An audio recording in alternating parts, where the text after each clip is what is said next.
Aujourd'hui, le Real Madrid gagne 2 buts à 0 face à Valence. Une équipe de Valence vraiment qui nous attendait encore de pied ferme. Heureusement que Vinicius n'était pas là. Sinon, dans ce match-là, il y aurait eu bagarre. On le sait. On le sait.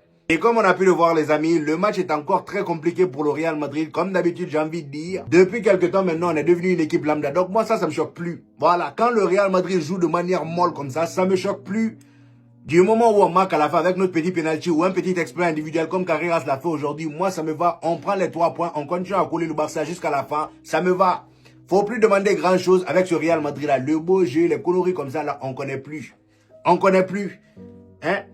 Donc aujourd'hui les amis, le Real Madrid s'est déplacé pour aller à Valence avec 3 gros absents. On avait Vinicius qui n'était pas là, Rodrigo n'était pas là, Jude Bellingham n'était pas là. Et franchement, moi j'avais hâte de voir ce que le Real Madrid allait proposer, quelle composition Arbeloa allait aligner. Personnellement, je m'attendais à ce qu'il teste Kylian Mbappé à gauche, étant donné que Vinicius n'est pas là. Comme ça, Gonzalo Garcia est seul en 9. Parce qu'on sait tous pertinemment que Gonzalo Garcia, il est toujours mieux seul en pointe qu'à 2. Finalement, notre cher Arbeloa a proposé un 4-4-2 avec Kylian Mbappé et Gonzalo Garcia devant. C'est pas la meilleure tactique pour mettre Gonzalo Garcia en lumière. On a bien vu que ça n'a pas donné. Gonzalo Garcia, pendant tout le match, il a été fantôme. Et comme vous l'avez compris, moi, ça m'a pas surpris. Raison pour laquelle, d'ailleurs, dans cette vidéo-là, je vais pas lui tomber dessus.